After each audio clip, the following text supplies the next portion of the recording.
अच्छा जी, आज का हमारा टॉपिक है रिफॉर्मिंग। रिफॉर्मिंग होता क्या है? कल हमने किया था क्रैकिंग। क्रैकिंग की हमने रीजन ये कही थी कि जो हमारे पास फ्रैक्शनल डिस्टिलेशन से गैसोलीन आ रही है, it is not meeting our demands, तो उसकी वजह से हम एक क्रैकिंग के तरीके से गैसोलीन प्रिपेयर कर रहे हैं। एक और प्रॉब्लम आती है क्वालिटी की।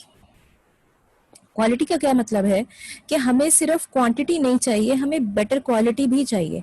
जो गैसोलीन फ्रैक्शनल डिस्टिलेशन से आ रही है वो ज्यादातर लो क्वालिटी की है। क्वालिटी कैसे इंप्रूव होगी? By converting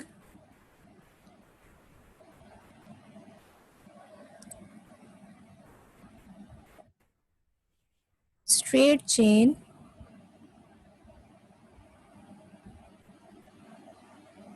into branched. कल आप लोगों ने क्या किया था? आपने स्ट्रेट चेन हायर हाइड्रोकार्बन्स को लोअर हाइड्रोकार्बन्स में किया था, यानी ज्यादा कार्बन आइटम वाले कंपाउंड्स को कम कार्बन आइटम्स में किया था।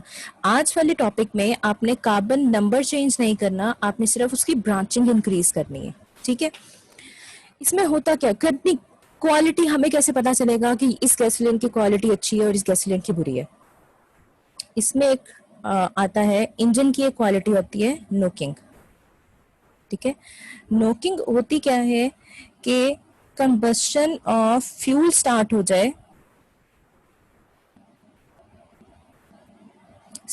जाए बिफोर प्लग फायर्स।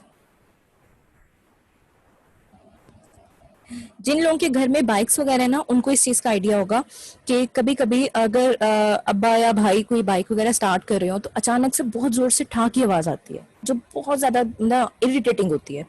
वो अक्सर ये होता है कि जो फ्यूल होता है वो लो क्वालिटी हमें पेट्रोल पंप्स वाले प्रोवाइड कर रहे होते हैं और उसमें कंबस्शन पहले स्टार्ट हो जाती है और अभी प्लग ने करंट पास नहीं किया होता। इसकी वजह से एक मसला होता है इंजन की लाइफ का। इंजन बहुत बुरी तरह से इसमें इफेक्ट होता है। ठीक है?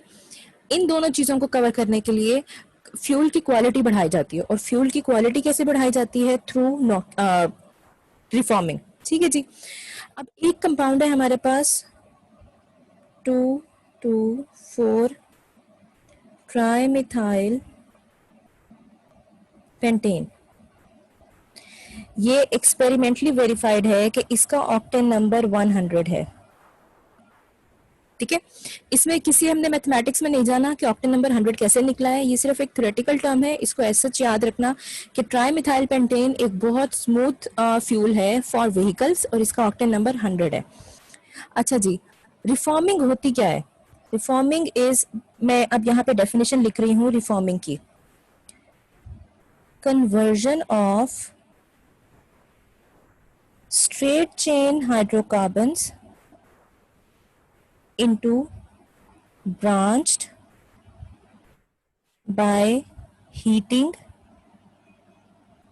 at higher temperature and in absence of air and presence of catalyst।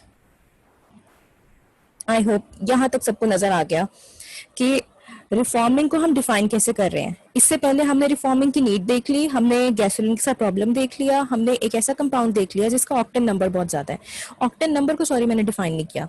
Octane number एक ऐसी थ्योरेटिकल क्वांटिटी है विच डिटरमिन्स या which describes the quality of fuel. Quality of fuel determine होती है इससे। ठीक है? यानी अगर हमने किसी कंपाउंड की क्वालिटी इंक्रीज की है by using the process of reforming, तो हमें कैसे पता चलेगा कि उसकी क्वालिटी अच्छी हुई है या बुरी हुई है? तो वो ऑक्टेन नंबर बताएगा। इस हवाले से हमारे पास एक इक्वेशन है that is an octane CH3। अच्छा, यहाँ पे आपकी बुक ने इसको 6 लिख रही है, आपकी मर्जी है, इसमें कोई गलत और कोई सही नहीं है।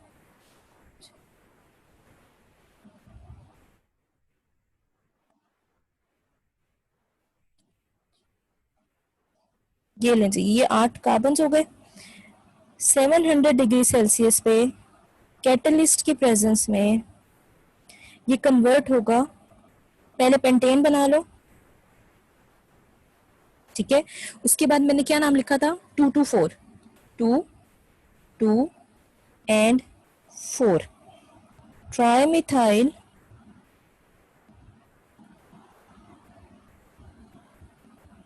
तीन मिथाइल आ गए। अब जहां जहां कार्बन हैं उनके सिर्फ 4 4 बॉन्ड्स पूरे कर दो। इस कार्बन के यहाँ पे 2 बॉन्ड्स थे यानी 2 हाइड्रोजन आ गए। इस कार्बन के ऑलरेडी 3 बॉन्ड्स हैं यानी 1 हाइड्रोजन आएगा। इस कार्बन का 1 बॉन्ड है तो यानी 3 बॉन्ड्स आएंगे। मतलब ये एक जनरल प्रैक्टिस है जो अपने जहन में रख लो कि जहां पर भी हमारे पास कार्बन आएंगे 4 बॉन्ड से ऊपर नहीं जाना। बच्चे टाइम से आया करें, ठीक है जी।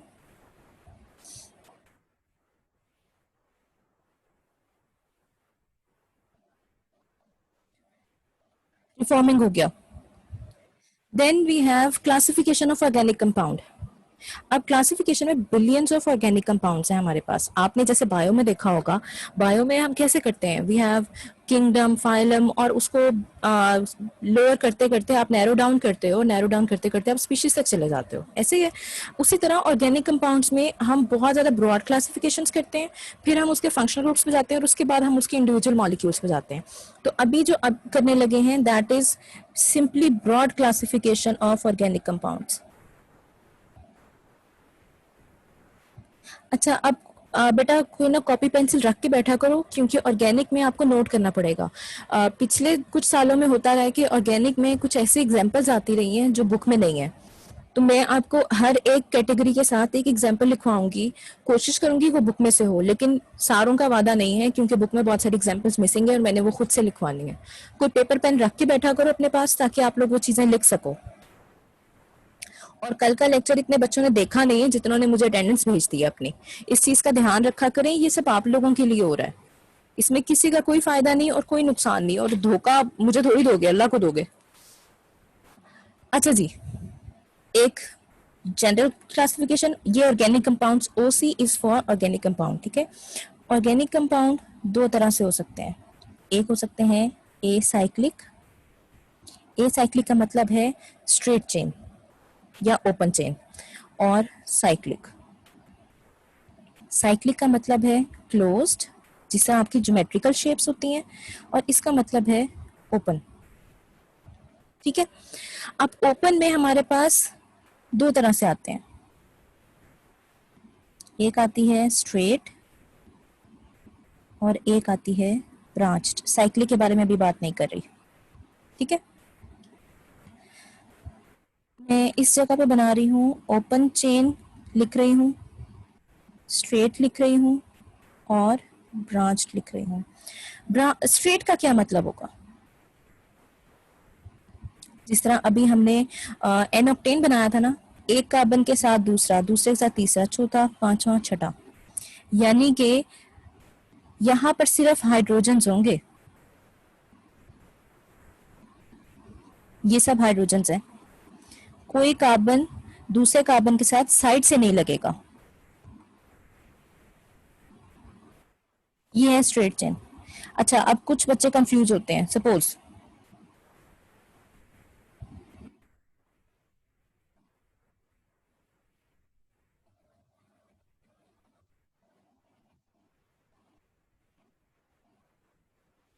ये 3 इसके साथ है, ये 2 है, सॉरी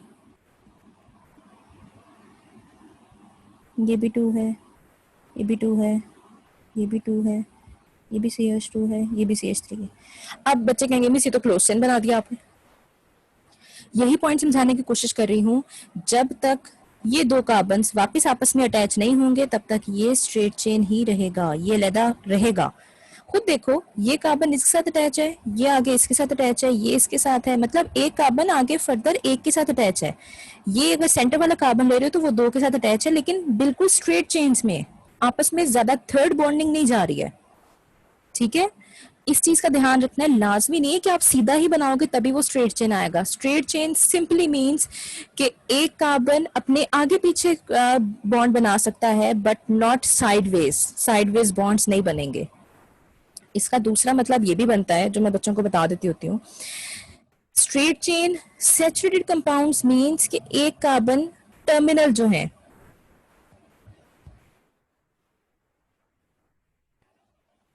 टर्मिनल के पास 3 हाइड्रोजन होंगे और सेंट्रल्स के पास 2 हाइड्रोजन होंगे। ये भी एक निशानी है, ठीक है। चाहे आप किसी भी शेप में चले जाओ, अगर टर्मिनल 3 और उससे ऑनवर्ड 2 जा रहे हैं तो ये स्ट्रेट चेन ही रहेगा, स्ट्रेट चेन सैचुरेटेड। और ये अनसैचुरेटेड में जाके कह दो कि मुझसे तो 2 कहा था, 2 पूरे करने हैं। ये स्ट्रेट चेन सैचुरेटेड है। सैचुरेटेड मीन्स हर एक के पास सिंगल बॉन्ड होगा, ठीक है जी। यहां तक तो आई गेस हो गया होगा, आई होप हो गया होगा। अगर सब सुन रहे हैं तो उनको समझ आ रही होगी। उसके बाद आता है ब्रांच्ड। अब ये ब्रांच्ड भी मैं सैचुरेटेड की बात कर रही हूं, ठीक है। इसका मतलब है कि सपोज आपके पास 4 कार्बन एटम्स हो, ठीक है।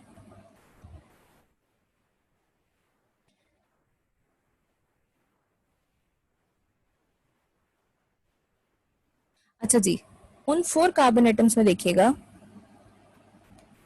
ये तो टर्मिनल हो गया, ये भी टर्मिनल हो गया, लेकिन ये भी तो टर्मिनल है। इसके पास आएगा 1 हाइड्रोजन। पहले हमने देखा था कि सिर्फ आगे पीछे 2 हो रहे थे, मतलब एक कार्बन जो सेंटर में है वो फर्दर 2 के साथ अटैच हो रहा है। जो टर्मिनल है, ये टर्मिनल है, इस पे टी लिख रही हूँ, जो टर्मिनल है वो फर्दर 1 के साथ अटैच हो रहा है। यहाँ पर हर टर्मिनल 1 के साथ अटैच तो हो रहा है, लेकिन जो सेंट्रल है वो 2 के साथ अटैच नहीं हो रहा, वो 3 के साथ अटैच हो रहा है। या सिंपली ये कह लो कि जब भी कोई ब्रांचेस निकलती जाएंगी तो इसका मतलब है वो ब्रांच सैचुरेटेड है, ठीक है जी। यहां तक हो गया। उसके बाद आप लोगों को ना इसमें एग्जांपल्स थोड़ी सी ज्यादा करनी पड़ेंगी, एटलीस्ट हर एक क्लासिफिकेशन के साथ ना 2 एग्जांपल्स लाजमी करना। उसके बाद हमारे पास थी क्लोज चेन, ठीक है। क्लोज चेन या हमने लिखा था साइक्लिक। अब इसमें थोड़ी सी ना वो ज्यादा है क्लासिफिकेशन आगे फर्दर। क्लास साइक्लिक में फिर हमारे पास आता है होमोसाइक्लिक और एक हमारे पास आता है हेट्रोसाइक्लिक, ठीक है। होमोसाइक्लिक में हमारे पास आगे आता है एलिसाइक्लिक। एलिसाइक्लिक का मतलब होता है नॉन एरोमेटिक, ठीक है।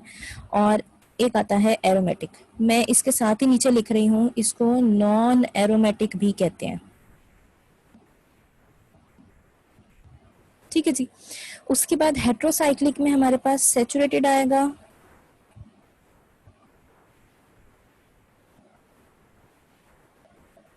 इसके अलावा अनसैचुरेटेड आएगा, ठीक है। अब अनसैचुरेटेड में आगे फिर से एरोमेटिक आएगा और नॉन एरोमेटिक। अभी के लिए आज के लिए ऐसा करना कि जब मैं एग्जांपल्स लिख रही होंगी ना, तो अगर तो पेपर पेन नहीं रखा हुआ तो स्क्रीनशॉट्स लेते जाना, या जब वीडियो देखोगे तो वहां से स्क्रीनशॉट्स ले लेना। लेकिन आइंदा के लिए ध्यान रखना कि I want you to practice that organic chemistry. Organic chemistry maths की तरह होती है, प्रैक्टिस करोगे तो आएगी। सुनते जाओगे ऑरली, ना मैथ्स होता है ना ऑर्गेनिक केमिस्ट्री होती है। इनऑर्गेनिक चल जाती है, इनऑर्गेनिक में थोड़ा सा रट्टा होता है। अच्छा जी, स्टार्ट करते हैं। हमने सबसे पहले साइक्लिक में होमोसाइक्लिक देखा था। मैं यहाँ पे फिर से लिख रही हूँ, होमोसाइक्लिक में हमने क्या क्या डिवीजन देखी थी। होमोसाइक्लिक में एक थी एलिसाइक्लिक और एक थी एरोमेटिक, ऐसे था, ठीक है। होमोसाइक्लिक मीन्स, सबसे पहले होमोसाइक्लिक की डेफिनेशन कर लेते हैं। Homocyclic means same carbons. Same carbons का मतलब है कि रिंग में, ये क्लोज था ना, तो रिंग में सिर्फ कार्बन होगा और कोई नहीं आएगा। इसका क्या मतलब है, एक तो ये रिंग होता है, क्लोज चेन इसको कहते हैं। कोई भी ज्योमेट्रिकल शेप जिसमें सिर्फ कार्बन हो वो क्लोज चेन बनाएगी, सब आपस में एक दूसरे से अटैच है, ठीक है। एक चीज तो ये होगी। अब एलिसाइक्लिक वो होते हैं जिसमें 3 या उससे ज्यादा कार्बन एटम्स रिंग फॉर्म बना रहे हों उनको कहते हैं एलिसाइक्लिक कंपाउंड्स। इसका जनरल फॉर्मूला होता है CnH2n। होमोसाइक्लिक में सारी एग्जांपल्स आ सकती हैं और यही एग्जांपल्स हैं एलिसाइक्लिक की भी, ठीक है। यानी कि सैचुरेटेड होंगे 3 या उससे ज्यादा कंपाउंड कार्बन एटम्स होंगे जो रिंग्स बना रहे होंगे, तो वो एलिसाइक्लिक कंपाउंड्स होंगे, ठीक है। अच्छा, अब इसमें अगर हमारे पास सपोज एक और इसी तरह का कंपाउंड बना रही हूँ, साइक्लोहेक्सेन। अगर आप यहाँ पे सब जगहों पे H2 लगाते जाओगे ना, बेटा मेरे पास स्पेस थोड़ी सी कम है इसलिए थोड़ा सा अनटाइडी हो रहा है। आप लोग जब बनाओगे ना तो ये H2 अंदर नहीं जाएगा, इस वाले की बात करिए, ये नीचे जाएगा। अच्छा जी, अगर मैं डबल बॉन्ड कर दूं तो इसका भी H हो जाएगा, इसका भी H हो जाएगा। रीजन, बॉन्ड्स काउंट करें कार्बन के इस वाले कार्बन के एक हाइड्रोजन यहाँ पे हो गया, एक बॉन्ड ये बन गया, एक बॉन्ड ये बन गया, 1 2 3 एंड 4, ठीक है। इसलिए एक एक हाइड्रोजन है, बाकी सबके पास दो दो ही जाएंगे, ठीक है जी। ये हो गया एलिसाइक्लिक में सैचुरेटेड भी और अनसैचुरेटेड भी। अब उसके बाद आता है एरोमेटिक। ये हम कर रहे हैं aromatic homocyclic.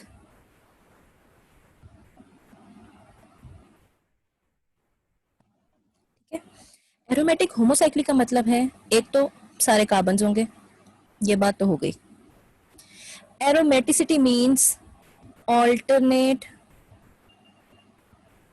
Double single bonds.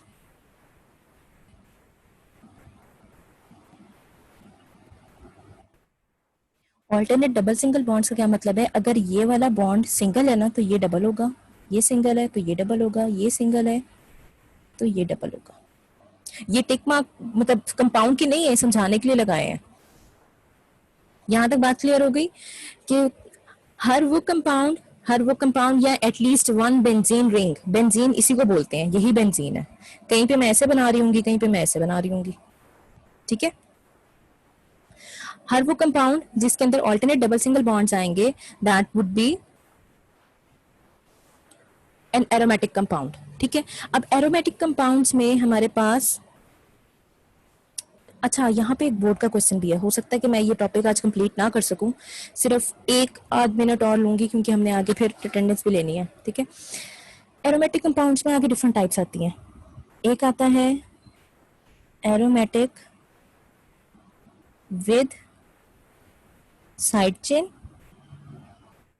मुझे याद करवाइएगा कि मैंने ये कंप्लीट करनी है ब्रांचिंग, क्योंकि मैंने आपको कुछ कंपाउंड्स के स्ट्रक्चर्स बनवाने हैं। उसके बाद आता है एरोमेटिक फ्यूज्ड रिंग्स और एरोमेटिक आइसोलेटेड रिंग्स। अभी इसमें मैंने हेट्रोसाइक्लिक एरोमेटिक कंपाउंड्स बिल्कुल नहीं किया। सबसे पहला था aromatic with side chains. Aromatic with side chains का मतलब है ये हो गया जी, हमारे पास बेंजीन रिंग, अगर उसके ऊपर मिथाइल लगा होगा तो ये होगा टोलुइन, TOLUENE, ठीक है। अगर उसके ऊपर OH एल्कोहलिक ग्रुप लगा होगा तो दैट वुड बी फिनोल। अगर उसके ऊपर एल्डिहाइड ग्रुप CHO लगा होगा तो ये होगा बेंजल्डिहाइड, ठीक है। ये कौन से कंपाउंड्स थे, साइड चेन्स वाले, ठीक है जी। उसके बाद हमारे पास आएगा, मैंने लिखा हुआ था फ्यूज्ड एरोमेटिक कंपाउंड से, फ्यूज्ड रिंग्स, ठीक है। फ्यूज रिंग्स में हमारे पास दो एग्जांपल्स ऐसी आती हैं जिसमें रिंग्स फ्यूज हुए हों। फ्यूज होने का मतलब है कि दो रिंग्स दो कार्बन एटम्स को शेयर कर रहे हैं। अगर मैं सिंगल बनाती तो इसके पास 6 थे, अगर मैं एक और सिंगल बनाती तो उसके पास भी 6 थे। आप इसको काउंट करो, 1 2 3 4 5 6 7 8 9 एंड 10, दो कम है, यानी दोनों रिंग्स दो कार्बन आपस में शेयर कर रहे हैं। जो ये मैंने कंपाउंड अभी बनाया हुआ ना, इसको हम बोलते हैं नेफ्थालीन।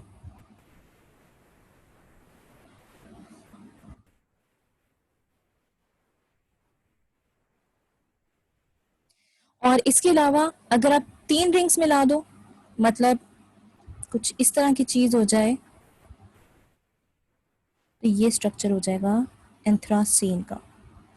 ठीक है जी, यहाँ तक आई होप समझ आ गई है। Then we have isolated rings.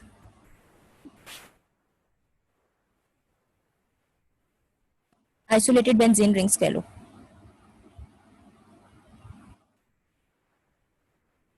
Isolated benzene rings का क्या मतलब है? पहले भी दो थी रिंग्स नेफ्थलीन में, लेकिन उसमें था क्या कि दोनों रिंग्स दो कार्बन शेयर करेंगी। इसमें कोई रिंग कोई कार्बन शेयर नहीं करेगी। इस चीज का थोड़ा सा ध्यान रखिएगा कि जो कॉर्नर्स हैं वही मीट करें। कुछ ज्यादा खराब हो गई है, लेकिन इसका नाम है बायफिनाइल। ठीक है जी। और इसके अलावा एक और एग्जांपल आ सकती है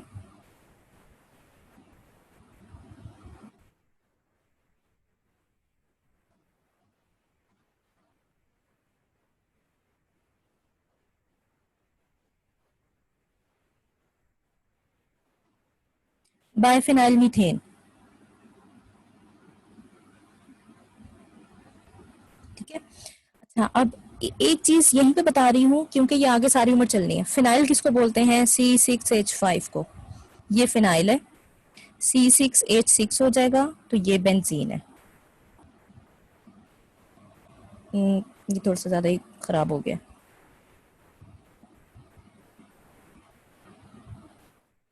ये बेंजीन है जी। ठीक है, इस चीज को ध्यान में रखिएगा। यहाँ पर अगर आप हाइड्रोजन काउंट करोगे ना, नहीं अभी हाइड्रोजन रहने देते हैं, वो कल करेंगे। ठीक है, यहाँ तक कोई मसला हो, कोई चीज समझ ना आई हो तो मुझसे अभी पूछ लीजिएगा। अभी ये कंप्लीट नहीं हुआ। हेट्रोसाइक्लिक सारा रहता है, और हेट्रोसाइक्लिक में सेचुरेटेड, अनसेचुरेटेड, एरोमेटिक और नॉन एरोमेटिक, ये सारा कुछ रहता है। ठीक है जी। अब मैं आप लोगों की